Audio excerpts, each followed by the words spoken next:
Dotarot, a college student from Quezon City University, and today I am going to talk about my thoughts, insights, and learnings about the book Out of Our Minds by Ken Robinson. This book tackles about being creative and innovative in many ways. There is this one phrase that caught my attention as I read the chapter 1. Most children think they are creative and most adults think they are not. This phrase made me think of the days when I was a little child. I loved drawing, doodling, making things out of papers, and I even made our wall a drawing wall. Now, I am not fond of drawing stuffs anymore, and I believe I am worse at that. I also think that my imagination has been limited now, unlike in my childhood days. Maybe because I think about reality now more than imagination. There were many circumstances that changed the way I think.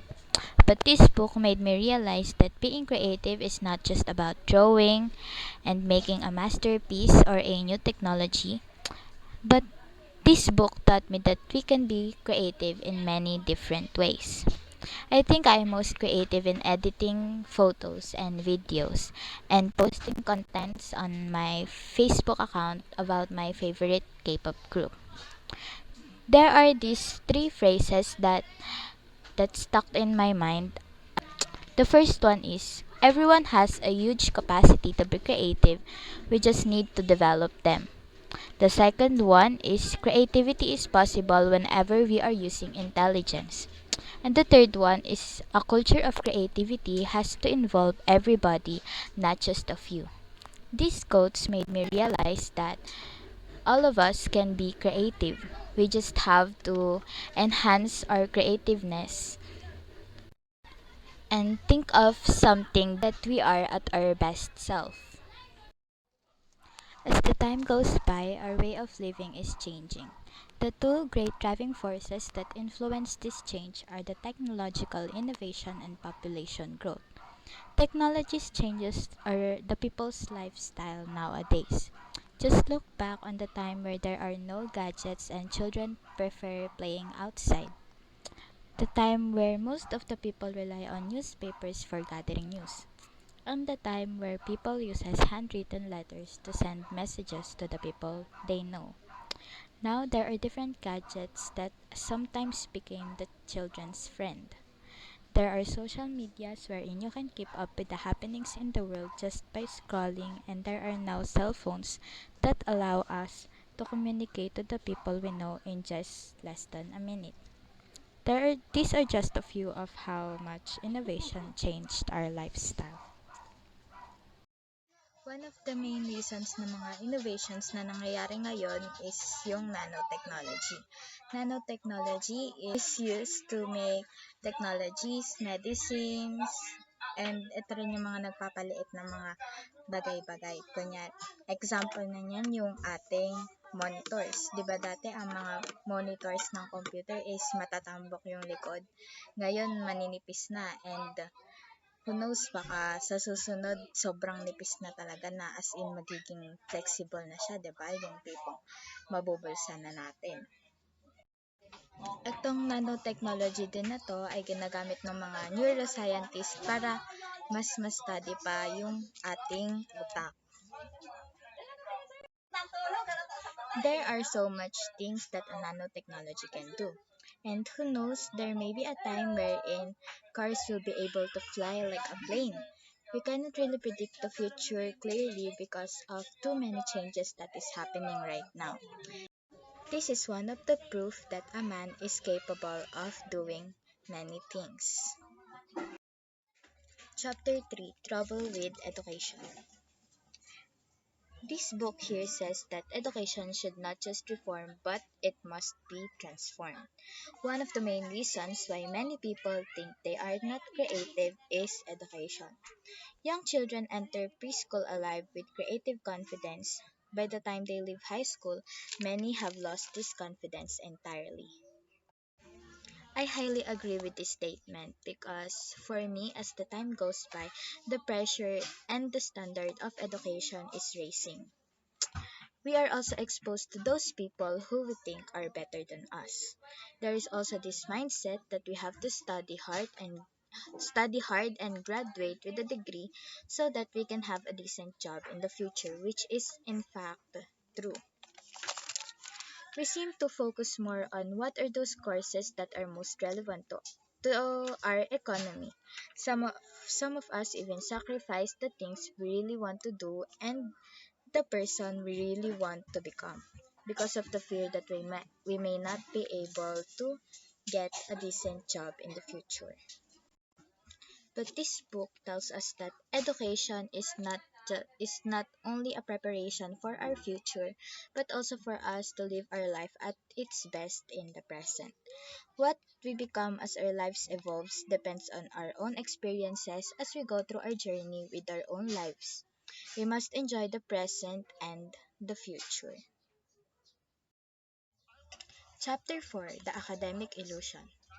People focus more on raising academic standards, but it will not really solve the problem. We all need a fresh understanding of intelligence, ability, and the nature of creativity.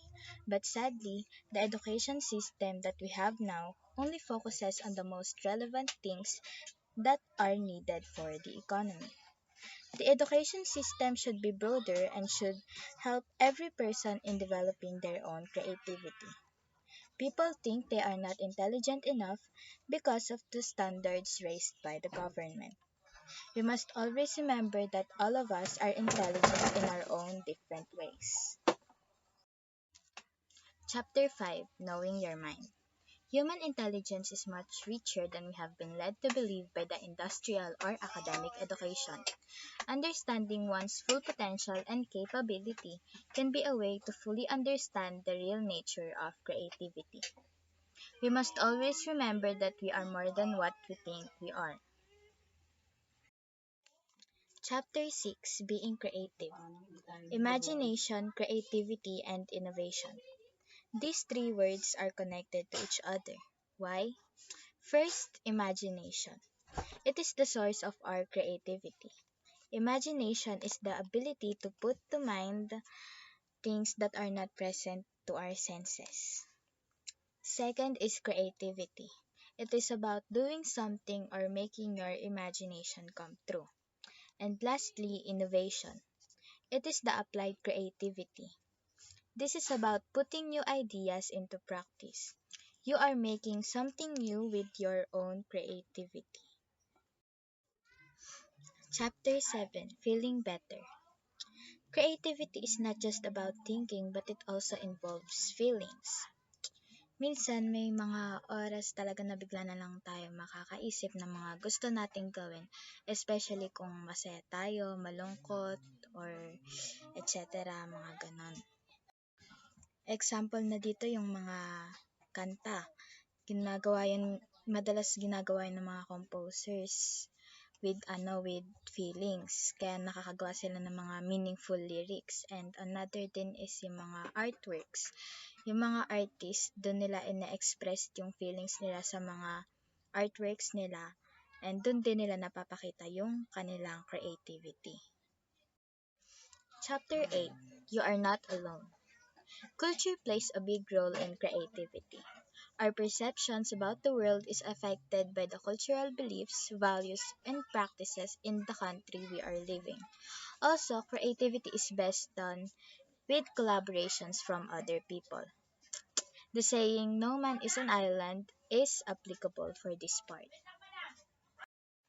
Chapter 9: Being a Creative Leader. In this chapter, I have learned about the 9 principles that are needed to develop a systematic culture of creativity and innovation. Principle 1: Everyone has a creative potential. Principle 2: Innovation is the child of imagination. Principle 3: We can all learn to be creative. Principle 4: Creativity thrives on diversity. Principle 5: Creativity loves collaboration. Principle 6: Creativity takes time. Principle 7: Creative cultures are supple. Principle 8: Creative cultures are inquiring. And lastly, creative culture need creative spaces. We are now on the last chapter of the book, which is the chapter 10, Learning to be Creative. I have mentioned on the previous chapters about the need to transform education. The author, Mr. Ken Robinson, focused more on this part throughout the whole book. As I said on the first parts of this vlog, education should not focus only on those that are relevant to our economy. Education system should be broader so that everyone will have a chance to develop their own creativeness.